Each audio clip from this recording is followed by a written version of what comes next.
everyone! If you enjoy the video, please leave a like and comment what type of content you would like to see next time. Also, only a small percentage of people that watch my videos are actually subscribed. So if you end up liking the video, consider subscribing. Check out the Patreon in the video description for more stories by my team. Enjoy the video! About an hour or so later, Sam was at the bar with her friend Kim and another lady named Jessica. Kim was kinda short, even for a woman, at 5 feet 3 inches, but wore 6 inches heels whenever she could get away with it to seem taller. Jessica was just the opposite at 5 feet 10 inches, but also wore 4 inches stilettos to enhance her already statuesque legs and bottom. They were all wearing club dresses that sparkled in the lights in dazzling blues, reds and greens, but it was all unnecessary as every eye in the club would have been glued to them even if they were wearing shapeless coveralls. "Let's get a drink and talk for a bit," Samantha said as the song had ended and everyone stopped dancing. They walked up to a table back in the corner that was empty and ordered a few cocktails. Kim looked at Sam and said, "What are you plotting? You never have that look in your eye unless there is something going on."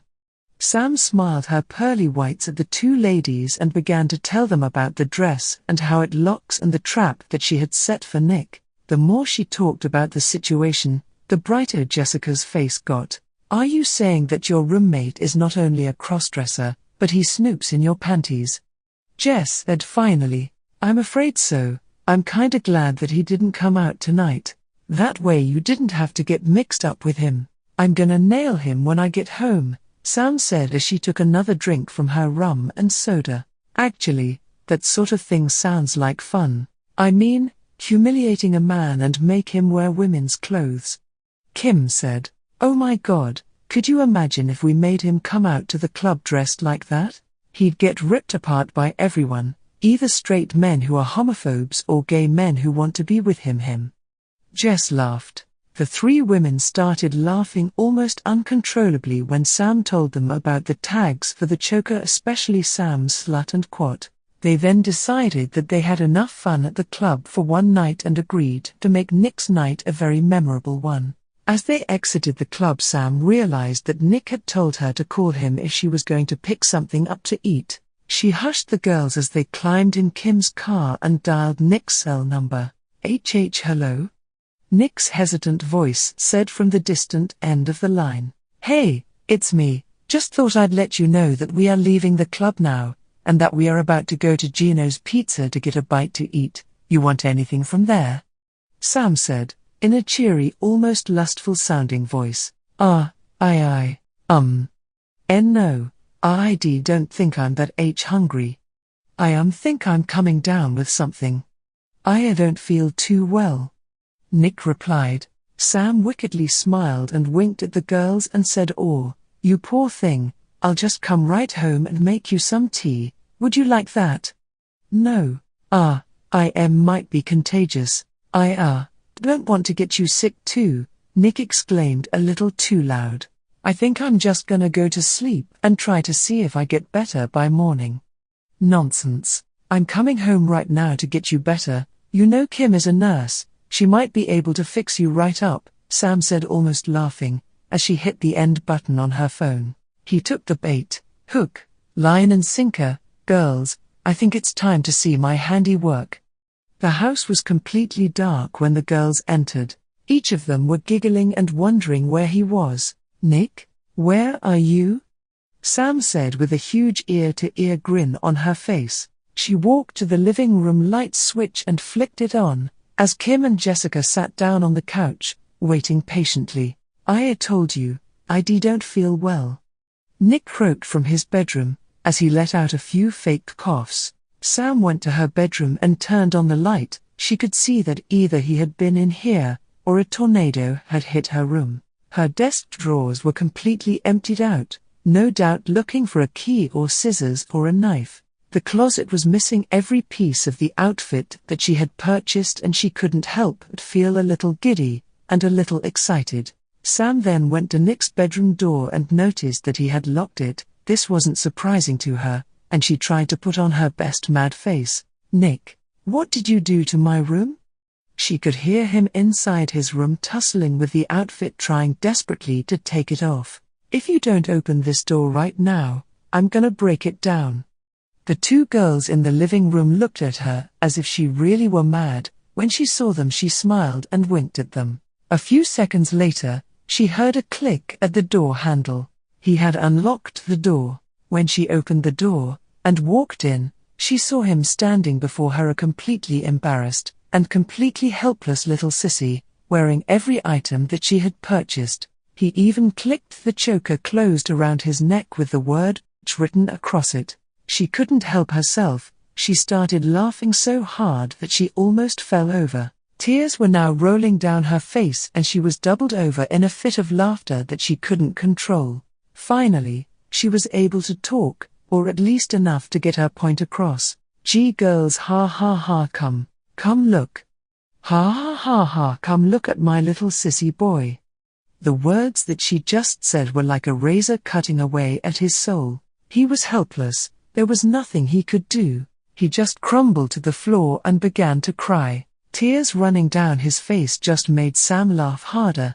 When the girls came to the door and saw him, they both started laughing at him too, which made the entire situation that much worse. "And to think, I was actually going to try to set you up with Jessica here. Ha ha ha, we dodged a big bullet there, huh Jess?" Kim said, face red from laughter. "I don't think we've had enough fun yet," Jessica said, almost as sober as a priest on Sunday. "Let's see what your little sissy boy can do for us." Jessica then walked up to Nick and lifted his chin.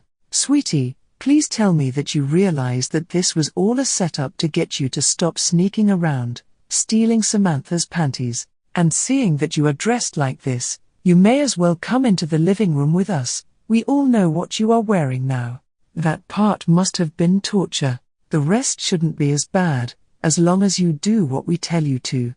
Nick opened his bloodshot eyes and gave Jessica a strange look. "You mean, you guys aren't mad?" He croaked. "Hell yeah, I'm mad. I can't trust you around my clothes. You'll wear them all and spunk in them. That's pretty weird. You really are a little sissy slut, aren't you?" Sam said matter-of-factly, "I don't know. I just like the feel of pretty frilly clothes." Nick said, "Are you gonna call the police or something, because I'll pay you back for all of this stuff, honest?" Sam grunted, "Well, that's a no-brainer. You are currently wearing over $1,000 worth of stuff right now. Why do you think it took so long to get it all?" Nick's face ran pale. "Are you saying you've known for that long?" "Yeah, even longer than that. I've known for almost a year now, you little sissy," Sam snapped. "Now get yourself in the living room and start earning your new uniform. From now on, if you aren't at work, you are wearing this, and when you are wearing this, you are to do everything I say. If I tell you to eat dog poop, you will. Oh, by the way." She went to her room and came back with a digital camera. "Smile, sissy. Click, that will look nice on the bulletin board at your office. Tears running down your cheeks. Got your pretty pink dress and panties on." Sam started. "No. Why, you can't. Please don't do that to me." Nick exclaimed. "Relax, you are my slut now, and if you do what we say, you just might start to like this new life." Sam continued. "By the way, I don't think B-word suits you, because a B-word would have the power to think and act the way she wanted. We can't have that. Come here, I'll fix that for you." Sam pulled her keys out and stuck the key to Nick's new uniform in the clasps holding the tag on the choker. The tag fell to the floor as Sam pulled out another one and clicked it in its place. "There, that's much better. See what your mistress did for you?"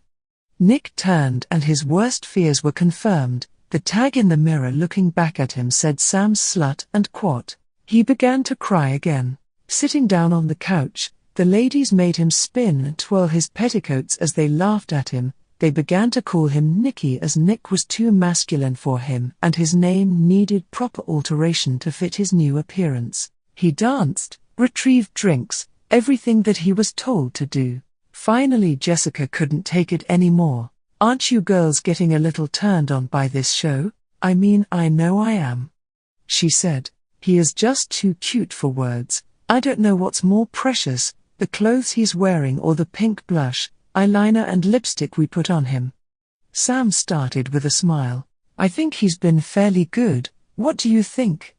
I believe you are right, and yes, Jess, it is getting me a little hot watching this little sissy slut tease us. Kim said. Jess started. I bet the four of us can have a lot of fun together. I just might be able to even up the odds here a little bit. I happen to have a little surprise too. She then stood up with her massive chest swaying with her every breath, looked deeply at Samantha and Kimberly and began to pull up her club dress. Nick watched as if he were watching a movie in slow motion. The dress creeped up her sensuous legs to the top of her stockings, the black lace that was stretched to the tops of her thighs and held in place by little garters from a belt. Her panties were a black satin thong. She slowly pulled them down, watching everyone in the room intently, and reached between her legs to retrieve an 8-inch surprise. Hey guys, the final lines of this story can be found for free in the link in the description. They are not appropriate for YouTube, so I had to post them somewhere else. See you next time.